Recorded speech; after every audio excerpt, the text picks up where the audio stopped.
अस्सलामुअलैकुम स्टूडेंट्स, ये हमारी नवा उर्दू की किताब क्लास 1 के लिए है।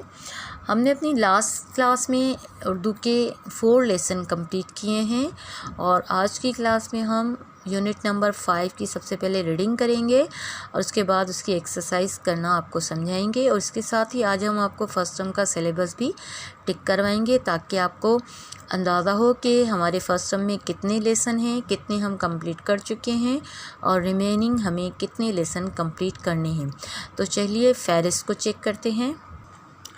स्टूडेंट, ये हमारी लेसन्स की फ़हरिस्त है जिसमें हमें पूरी बुक में 20 लेसन्स दिए गए हैं और इन 20 लेसन्स को हम मुकम्मल करेंगे 3 पार्ट्स में, यानी कि फ़र्स्ट टर्म, सेकंड टर्म और थर्ड टर्म।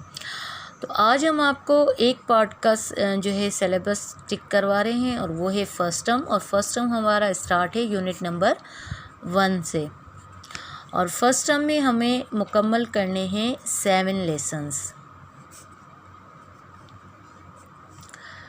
आए किताब पढ़ें, यहाँ तक हमारा फर्स्ट टर्म कंप्लीट होता है। यूनिट नंबर 8 से हमारा सेकंड टर्म स्टार्ट होगा और सेकंड टर्म जब स्टार्ट होगा तो हम आपको इसका सिलेबस भी टिक करवाएंगे और आज हम आपको सिर्फ फर्स्ट टर्म का ही सिलेबस टिक करवा रहे हैं।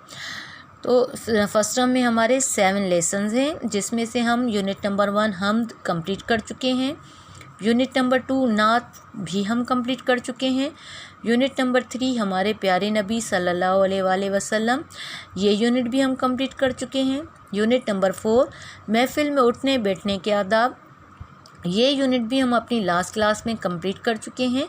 और आज की क्लास में हम यूनिट नंबर 5 हज़रत अबू बकर सिद्दीक़ रज़ी अल्लाह ताला अन्हु का इस्सार, इस सबक की रीडिंग और एक्सरसाइज कंप्लीट करेंगे। इस लेसन को कंप्लीट करने के बाद हमें रिमेनिंग जो है 2 लेसन्स रह जाएंगे कंप्लीट करने के लिए, जिनको हम अपनी आने वाली आगे की क्लासों में कंप्लीट करेंगे और उसके बाद हमारा फर्स्ट टर्म कंप्लीट हो जाएगा। तो चलिए यूनिट नंबर 5 हज़रत अबू बकर सिद्दीक़ रज़ी अल्लाह ताला अन्हु का इस्सार, सबसे पहले इसकी रीडिंग करते हैं और उसके बाद इसकी एक्सरसाइज को हल करेंगे। तो चलिए पेज नंबर 20 को ओपन करते हैं। हज़रत अबू बकर सिद्दीक़ रज़ी अल्लाह ताला अन्हु का इस्सार। हज़रत अबू बकर सिद्दीक़ रज़ी अल्लाह ताला अन्हु का नाम अब्दुल्ला और लक़ब सिद्दीक़ था। आप रज़ी अल्लाह ताला अन्हु ताजिर थे और लेन देन में बड़े नेक नाम थे। आप रज़ी अल्लाह ताला अन्हु मर्दों में सबसे पहले इस्लाम लाए। इस्लाम के लिए आप रज़ी अल्लाह ताला अन्हु ने कई बार माली कुर्बानी दी और अपने माल से कई ग़ुलाम ख़रीद कर आज़ाद किए। आप रज़ी अल्लाह ताला अन्हु हुज़ूर सल्लल्लाहु अलैहि वसल्लम के बाद पहले खलीफा बने। हज़रत अबू बकर सिद्दीक़ रज़ी अल्लाह ताला अन्हु मामलात में बहुत ही खरे और सच्चे इंसान थे। आप रज़ी अल्लाह ताला अन्हु ने हुज़ूर सल्लल्लाहु अलैहि वसल्लम की हर बात की तस्दीक की और आप सल्लल्लाहु अलैहि वसल्लम को अल्लाह का सच्चा रसूल कहा, इसलिए आप रज़ी अल्लाह ताला अन्हु को सिद्दीक़ का लक़ब दिया गया। मक्का में मुसलमानों पर काफ़रों का जुल्म बहुत बढ़ गया तो अल्लाह ताला ने मुसलमानों को मक्का से मदीना की तरफ हिजरत का हुक्म दिया। हिजरत के सफ़र में हुज़ूर सल्लल्लाहु अलैहि वसल्लम के साथ हज़रत अबू बकर सिद्दीक़ रज़ी अल्लाह ताला अन्हु भी थे। रास्ते में रसूल खुदा सल्लल्लाहु अलैहि वसल्लम के साथ हज़रत अबू बकर सिद्दीक़ रज़ी अल्लाह ताला अन्हु भी गारे सोर में ठहरे, इसीलिए आप रज़ी अल्लाह ताला अन्हु को यारे गार या गार का साथी भी कहते हैं। तबूक की जंग के मौके पर मुसलमानों पर बड़ा मुश्किल वक्त आया। हमारे प्यारे नबी सल्लल्लाहु अलैहि वसल्लम को सहाबा रज़ी अल्लाह ताला अन्हु से माली इमदाद की ज़रूरत पड़ी। हज़रत उस्मान रज़ी अल्लाह ताला अन्हु ने 1000 ऊँट दे दिए। हज़रत उमर रज़ी अल्लाह ताला अन्हु ने घर का आधा सामान पेश कर दिया, लेकिन हज़रत अबू बकर सिद्दीक़ रज़ी अल्लाह ताला अन्हु तो घर का सारा ही सामान उठा लाए। अल्लाह के रसूल सल्लल्लाहु अलैहि वसल्लम ने फरमाया, अबू बकर अपने बाल बच्चों के लिए क्या छोड़ा है? हज़रत अबू बकर रज़ी अल्लाह ताला अन्हु ने अर्ज़ किया, अल्लाह और उसका रसूल सल्लल्लाहु अलैहि वसल्लम। हुज़ूर सल्लल्लाहु अलैहि वसल्लम इस जवाब से बहुत खुश हुए और हज़रत अबू बकर सिद्दीक़ रज़ी अल्लाह ताला अन्हु के इस जज्बे को बेहद पसंद फरमाया। हमारे नबी सल्लल्लाहु अलैहि वसल्लम अक्सर फरमाया करते कि जान और माल के लिहाज से मुझ पर अबू बकर रज़ी अल्लाह ताला अन्हु से ज़्यादा किसी का एहसान नहीं। हज़रत अबू बकर सिद्दीक़ रज़ियल्लाहु ताला अन्हु बहुत ही नेक, परहेज़गार, नरम मिजाज और मिलनिसार थे। इन खुसूसियात की वजह से मक्का के लोग आप रज़ियल्लाहु ताला अन्हु की बड़ी इज़्ज़त करते थे। तो स्टूडेंट, यहाँ पर हमारे इस लेसन की एक्सरसाइज रीडिंग कंप्लीट होती है और नीचे से इसकी मश्क यानी कि एक्सरसाइज स्टार्ट होती है। तो चलिए इसकी एक्सरसाइज को चेक करते हैं।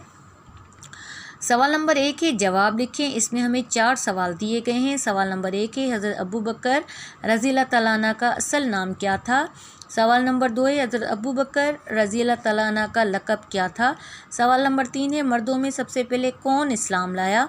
सवाल नंबर 4 है, तबूक की जंग के मौके पर हज़रत उस्मान रज़ियल्लाहु ताला अन्हु ने कितने ऊँट दिए। तो इन सवालों के जवाब हम आपको सेंड कर देंगे और उसे आपने अपनी फेयर कॉपी पर उतारना है। उसके बाद सवाल नंबर 2 है, मिसाल के मुताबिक इन अल्फाज के हरूफ अलग अलग करें। ये हमें एक मिसाल के तौर पर हल करके दिया गया है। ये अल्फाज हमें दिया गया है अबू बकर, और अबू बकर के अल्फाज को हमने तोड़ कर लिखा है, यानी इसके हरूफ को अलग अलग करके लिखा है। इसी तरीके से हमें ये तमाम अल्फाज जो है जो हमें दिए गए हैं, ये इनके हरूफ को अलग करके लिखना है। और दूसरा अल्फाज हमें दिया गया है कुर्बानी। तो चलिए इसके हरूफ को अलग करते हैं। तो सबसे पहले जो लफ्ज़ है वो है हरूफ काफ। काफ को हम लिखेंगे। काफ के साथ क्या मिला हुआ है, रे। रे को लिखेंगे। रे के साथ क्या मिला हुआ है, बे। बे को लिखेंगे। बे के साथ क्या मिला हुआ है, अलिफ। अलिफ को लिखेंगे। अलिफ के बाद क्या है, नून। नून को लिखेंगे। नून के साथ क्या है, ये मिला हुआ है और ये को लिखेंगे। इस तरीके से ये हमारा जो लफ्ज़ है कुर्बानी, इसके तमाम हरूफ अलग करके हमने लिख दिए हैं।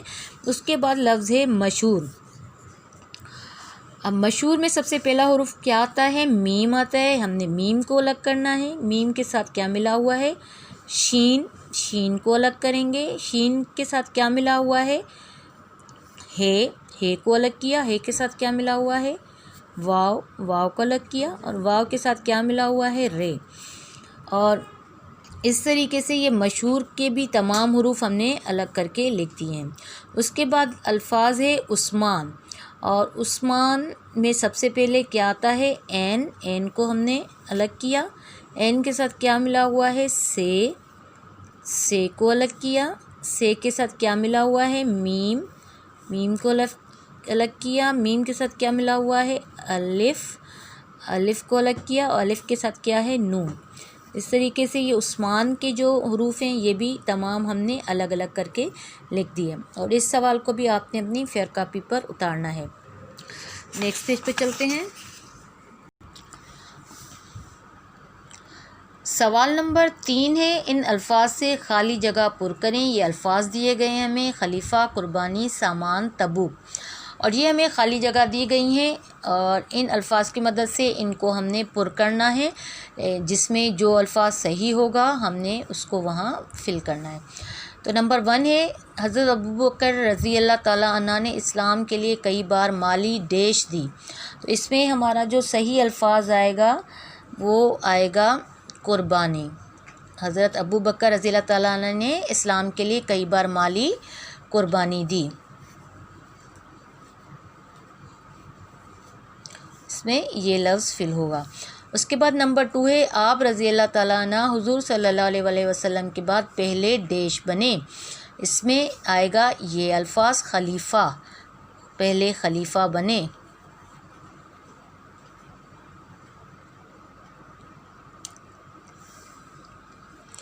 उसके बाद नंबर 3 है, डैश की जंग में मुसलमानों पर बड़ा मुश्किल वक्त आया, और इसमें हमारा लफ्ज़ फिल होगा ये तबूक।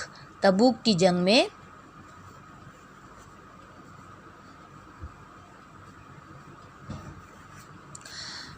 जंग में मुसलमानों पर बड़ा मुश्किल वक्त आया। उसके बाद नंबर 4 है, हज़रत अबू बकर सिद्दीक़ रज़ियल्लाहु ताला अन्हु अपने घर का सारा ही डैश उठा लाए, और उसमें हमारा लफ्ज़ फिल होगा ये सामान।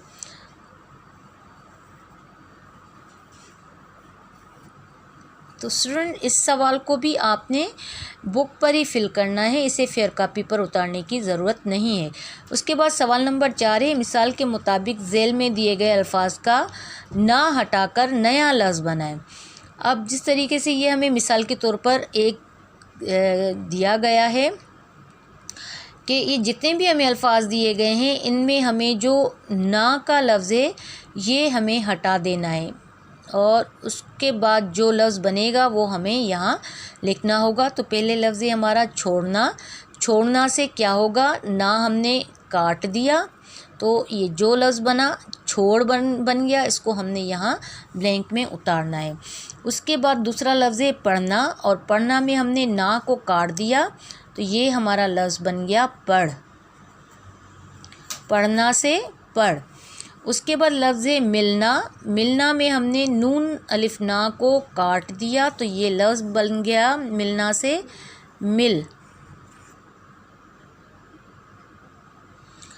उसके बाद लफ्ज़ है चाहना। चाहना से इसमें से ना हट जाएगा तो ये लफ्ज़ बन जाएगा चाहना से चाह। उसके बाद लफ्ज़ है करना। करना से जब ये ना कट जाएगा तो ये लफ्ज़ बन जाएगा कर। उसके बाद लफ्ज़ है उठाना। उठाना से जब ये ना हट जाएगा तो ये लफ्ज़ बन जाएगा उठा। उठाना से उठा। इस तरीके से, और इस सवाल को आपने अपनी फेयर कॉपी पर उतारना है। और इसके बाद सवाल नंबर 5 है दुरुस्त जवाब पर सही का निशान लगाएं। ये हमें जुमले दिए गए हैं और उनके साथ हमें ये 4 ऑप्शन दिए गए हैं। हमने जुमला पढ़ना है, जिसके साथ जो सही ऑप्शन होगा उसको हमने टिक करना है। तो नंबर 1 है हज़रत अबू बकर सिद्दीक़ रज़ी अल्लाह ताला अन्हु रोज़ी कमाने के लिए करते थे तिजारत, खेती बाड़ी, मुलाजमत या पहलवानी। तो इसमें जो सही ऑप्शन है वो है नंबर 1 तिजारत करते थे, ये सही है, इसको हम टिक करेंगे। उसके बाद नंबर 2 है मुसलमानों के पहले खलीफा थे। नंबर 1 है हज़रत उमर रज़ी अल्लाह ताला अन्हु, हज़रत अली रज़ी अल्लाह ताला अन्हु, हज़रत अबू बकर सिद्दीक़ रज़ी अल्लाह ताला अन्हु, हज़रत उस्मान रज़ी अल्लाह ताला अन्हु। इसमें जो सही ऑप्शन है वो है नंबर 3 हज़रत अबू बकर सिद्दीक़ रज़ी अल्लाह ताला अन्हु मुसलमानों के पहले खलीफा थे, तो हम इसको टिक करेंगे। तो ये स्टूडेंट सवाल जो है आपने बुक पर ही फिल करना है, यहीं पर आपने इसको टिक करना है। इस सवाल को आपने फेयर कॉपी पर उतारने की ज़रूरत नहीं है। उसके बाद सवाल नंबर 6 है दर्जिल अल्फाज खुशखत लिखें। नंबर 1 है परहेज़गार, नरम मिजाज, मिलनिसार, नेक इंसान। तो इन अल्फाज को खुशखत आप जो लिखेंगे ये फेयर कॉपी पर नहीं लिखेंगे, आपको इन अल्फाज की राइटिंग करनी है और वो आप करेंगे रफ़ कॉपी पर। दर्जिल अल्फाज खुशखत लिखें, इसको आपने राइटिंग रफ़ कॉपी पर करनी है, फेयर कॉपी पर नहीं करनी है। नेक्स्ट पेज पर चलते हैं। सवाल नंबर 7 है 2 हुर्फ़ी अल्फाज के साथ अलिफ, वाव, ये और बड़ी ए का इजाफ़ा करें और नए अल्फाज बनाएं। ये हमें कॉलम बनाकर दिए गए हैं। पहले 2 हुर्फ़ी अल्फाज दिए गए हैं सुन, चल, बुन, बच, उड़, और उसके साथ ये हमें कॉलम दिए गए हैं जिनके साथ हमने इन अल्फाज को मिलाकर लिखना है। पहला लफ्ज़ हमें अलिफ के साथ मिलाकर लिखना है सुन को, फिर वाव के साथ मिलाना है, फिर ये के साथ मिलाना है, फिर बड़ी ये के साथ मिलाना है। पहले अल्फाज को मिसाल के तौर पर इन्होंने हमें एग्जाम्पल के तौर पर करके दिखाया हुआ है। पहला लफ्ज़ है सुन, तो जब हम इसको अलिफ के साथ मिलाएंगे तो ये सुना हो जाएगा, और फिर इसको जब हम वाव के साथ मिलाएंगे तो ये सुनो हो जाएगा, और फिर जब इसे हम ये के साथ मिलाएंगे तो ये सुनी हो जाएगा, बड़ी ये से मिलाएंगे तो ये सुने हो जाएगा। इसी तरीके से दूसरा लफ्ज़ है चल। चल को जब हम अलिफ के साथ मिलाएंगे तो ये लफ्ज़ बनेगा चला, फिर इसे हम वाव के साथ मिलाएंगे तो ये लफ्ज़ बन जाएगा चलो, ये के साथ मिलाएंगे तो ये बन जाएगा चनी, और बड़ी ये से मिलाएंगे तो ये बनेगा चुने। उसके बाद लफ्ज़ है बुन, और बुन को जब हम अलिफ के साथ मिलाएंगे तो ये लफ्ज़ बनेगा बुना, फिर इसे हम वाव के साथ मिलाएंगे बुनो, लफ्ज़ बनेगा, फिर इसको हम ये के साथ मिलाएंगे तो ये लफ्ज़ बनेगा बुनी, बड़ी ये के साथ हम इसे मिलाएंगे तो ये लफ्ज़ बनेगा बुने। इसी तरीके से चौथा लफ्ज़ है बच। इसको जब हम अलिफ के साथ मिलाएंगे तो ये लफ्ज़ बनेगा बचा, वाव के साथ मिलाएंगे तो लफ्ज़ बनेगा बचो, ये के साथ लफ्ज़ मिलाएंगे तो ये बनेगा बची, बड़ी ए के साथ इसको मिलाएंगे तो ये लफ्ज़ बनेगा बच्चे। उसके बाद लफ्ज़ है उड़। उड़ को जब हम अलिफ के साथ मिलाएंगे तो ये लफ्ज़ बनेगा उड़ा। वाव के साथ मिलाएंगे तो ये लफ्ज़ बनेगा उड़ो। ये के साथ मिलाएंगे तो ये लफ्ज़ बनेगा उड़ी। बड़ी ये के साथ लफ्ज़ मिलाएंगे तो ये लफ्ज़ बनेगा उड़े। इस तरीके से आपने ये अल्फाज बनाने हैं। पहले हमको अलिफ के साथ मिलाना है, फिर वाव के साथ, फिर ये के साथ, फिर बड़ी ये के साथ, और इसे आपने अपनी फेयर कॉपी पर इसी तरीके से कॉलम बनाकर उतारना है। उसके बाद सवाल नंबर 8 है, मिसाल के मुताबिक इन अल्फाज को उनके मुत्तज़ाद से मिलाएं। ये अल्फाज दिए गए हैं और ये इनके मुत्तज़ाद दिए गए हैं। जिसके साथ जो सही मुत्तज़ाद होगा आपने उसको इसके साथ मैच करना है। ये 2 कॉलम हमें दिए गए हैं। तो मुत्तज़ाद हम आपको पहले भी बता चुके हैं, अल्फाज क्या होते हैं और मुत्तज़ाद क्या होते हैं। हमें जो अल्फाज दिए जाते हैं, मुत्तज़ाद वो होते हैं जो उन अल्फाज के उलट दिए गए होते हैं, उलट मायना में, तो वो हमें हमारे मुत्तज़ाद कहलाते हैं। जिस तरीके से पहले हमें ये मिसाल के तौर पर एक इन्होंने मैच करके दिया हुआ है किताब में। पहला लफ्ज़ है नरम, तो नरम का उलट जो है मतलब क्या होगा, वो होगा सख्त। नरम है तो सख्त होगा, तो हमने इसको इसके साथ मैच करना है। उसके बाद दूसरा लफ्ज़ है नेक, तो नेक का मुत्तज़ाद क्या होगा, बद। हमने इस सर्किल को इस सर्किल के साथ मैच करना है। तीसरा लफ्ज़ है इंसान, इंसान का मुत्तज़ाद क्या होगा, हैवान। हमने ये इसको इसके साथ मैच करना है। उसके बाद आते हैं हम नेक्स्ट कॉलम पर। यहाँ पर लफ्ज़ दिया गया है पहला ग़ुलाम, तो ग़ुलाम का जो सही मुत्तज़ाद है वो क्या होगा, आका। ग़ुलाम किसके साथ मैच होगा, आका के साथ। इसको हमने स्केल रख के यहाँ मैच करना है। दूसरा लफ्ज़ है पहला, पहला का मुत्तज़ाद क्या होगा, आखिरी। इसको हमने इसके साथ मैच करना है। उसके बाद लफ्ज़ है मर्द, और मर्द का मुत्तज़ाद क्या होगा, औरत, तो इसको हमने यहाँ मैच करना है इस तरीके से। और ये सवाल भी आपने फिल करना है फेयर कॉपी पर। और यहाँ पर हमारे इस लेसन की एक्सरसाइज कंप्लीट होती है। इसे आप अपनी फेयर कॉपी पर उतारें और हम आपसे मिलेंगे नेक्स्ट क्लास में। तब तक के लिए अल्लाह हाफ़िज़।